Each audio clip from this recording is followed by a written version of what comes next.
Boost your child learning with smart study tips. অভিভাবক হিসাবে এবং শিক্ষক হিসাবে সবচেয়ে বড় চ্যালেঞ্জ হলো শিশুর মনোযোগ ধরে রাখা এবং তাকে অনুপ্রাণিত করবার উপায় খোঁজা।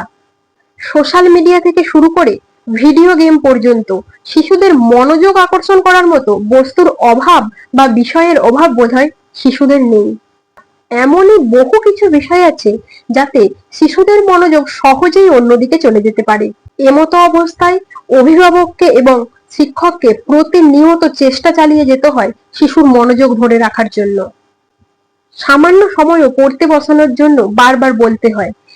শিশু পড়তে বসলে বারে বারে উঠি উঠি করে, অযথা বিরক্ত করে এবং অস্থির হয়ে ওঠে।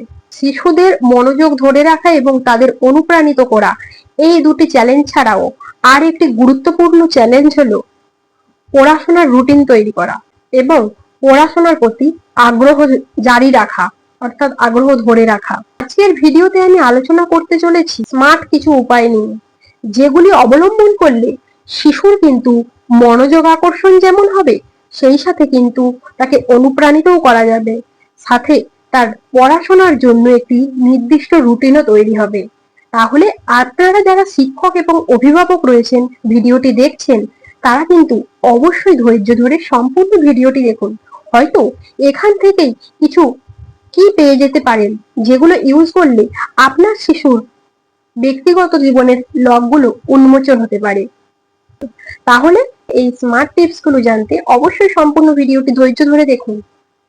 আর চ্যানেলে যারা নতুন এসেছেন তাদের কিন্তু অনুরোধ রইল চ্যানেলটি সাবস্ক্রাইব করে পাশে থাকতে, কারণ শিশুদের জন্য যাবতীয় ভিডিও কিন্তু আমার এই চ্যানেলেই আমি আপলোড করি। শুরু করছি আজকের আলোচনা। Boost your child learning with smart study tips. প্রথম টেকনিক হলো প্রোমোডোমো টেকনিক।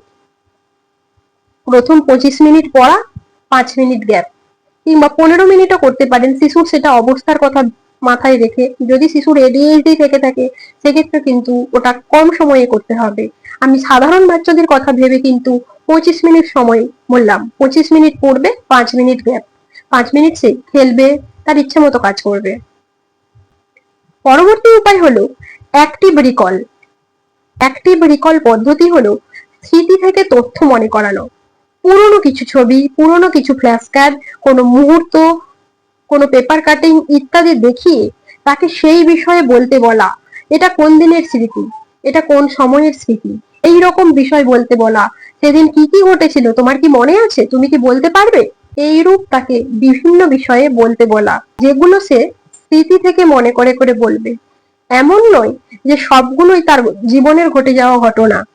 ফ্ল্যাশ কার্ড, কুইজ, যে কোনো ফুটেজ, ম্যাপ ইত্যাদি যেমন তাকে তৈরি করতে দেবেন মনে করে করে, সেই রকমই সেই বিষয়গুলো নিয়েও প্রশ্ন করবেন। বলতো এখানে কি পাওয়া যায় এই ম্যাপের এইখানটাতে? এটা বড় বাচ্চাদের জন্য। ছোটদের জন্য কোনো একটি নির্দিষ্ট পশুর ছবি ধরুন দেখালেন, শিশু তখন ভাববে চিড়িয়াখানায়, তুমি চিড়িয়াখানায় গিয়েছিলে না, এটা চিড়িয়াখানার ফটো, চিড়িয়াখানাতে তুমি কি কি দেখেছো? এইরকম কোশ্চেন, যেগুলো স্মৃতি থেকে পুনরুদ্ধারের মাধ্যমে শিশু উপস্থাপন করবে। এই পদ্ধতিটি হলো অ্যাক্টিভ রিকল। এর পরবর্তী টেকনিক হলো চাঙ্কিং মেথড। চাঙ্কিং মেথডের মাধ্যমে কোনো একটি বড় বিষয়কে ছোট ছোট পাটে পাটে ভাগ করে শিশুকে পড়াতে হবে। সেক্ষেত্রে ওই ছোট ছোট পাঠগুলোকে গল্পের আকারে তৈরি করতে হতে পারে, নাটকীয় ভাবে শিশুর কাছে উপস্থাপন করতে হতে পারে। এমন কিছু গল্পের মাধ্যমে সেই পাঠ্যটা উপস্থাপন করতে হবে যাতে শিশুর কাছে সেটা গ্রহণযোগ্য হয়, এবং সেটা ছোট ছোট পাঠে বলতে হবে যাতে ওই শিশুর ওই বিষয়টা স্মৃতি থেকে পুনরুদ্ধারের সুবিধা হয়। তাই বিষয়টিকে সরলীকরণের মাধ্যমে গল্পের আকারে ছোট ছোট পাঠে ভাগ করে পড়াতে হবে, সেটা হলো চাঙ্কিং মেথডের মাধ্যমে। এর পরবর্তী technique summarise and self question technique. এটি কিভাবে করবেন? যে কোনো বিষয় পড়া কিংবা ভিডিও স্টাডির মাধ্যমে শিশু কি দেখছে, কি শুনছে, কি শিখছে, তার সংক্ষেপে তার নিজের ভাষায় তৎক্ষণাৎ শিশুকে বলতে বলা। তারপর তাকে নিজেকে প্রশ্ন করানো, এই বিষয়টি দেখে বা পড়ে আমি কি শিখলাম, আমি কি জানলাম, আমি কি এটা আগে থেকে জানতাম না নতুন কিছু জানলাম, সেটা তৎক্ষণাৎ শিশুকে বলতে বলা। ধরুন যে কোনো একটি বিষয় পড়াচ্ছেন, সে ভিডিও স্টাডির মাধ্যমেও হতে পারে। সেটি দেখলো, তুমি কি এটা আগে জানতে, আগে দেখেছিলে কোথাও, এইরকম তাকে কোশ্চেন করবেন। তাহলে সে নিজেও ভাববে আমি কি এটা আগে কখনো দেখেছিলাম, সে নিজে ভাববে। তখন তার মাথায় একটা প্রসেসিং কাজ করবে, যাতে কিন্তু বাচ্চার স্মৃতি পুনরুদ্ধারে সুবিধা হবে।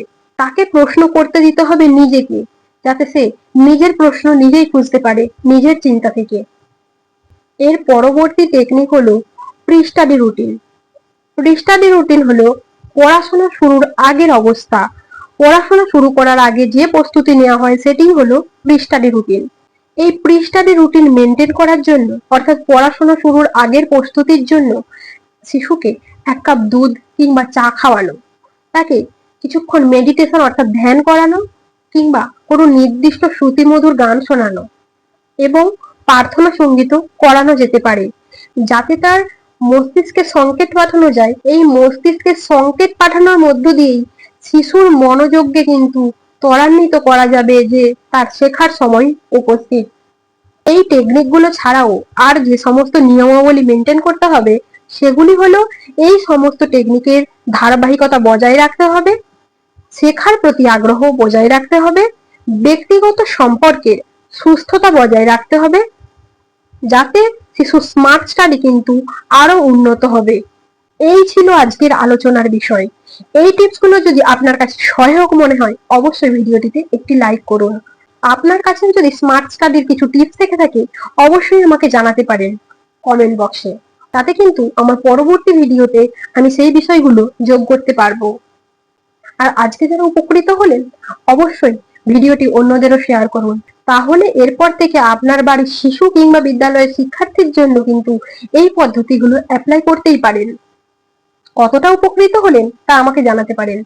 আজকের ভিডিও এই পর্যন্তই। যারা পার্সোনালি যোগাযোগ করতে চাচ্ছেন, তারা আমাকে হোয়াটসঅ্যাপ করতে পারেন। খুব শীঘ্রই ফিরছি নতুন কোনো বিষয় নিয়ে, নতুন কোনো আলোচনায়। ধন্যবাদ।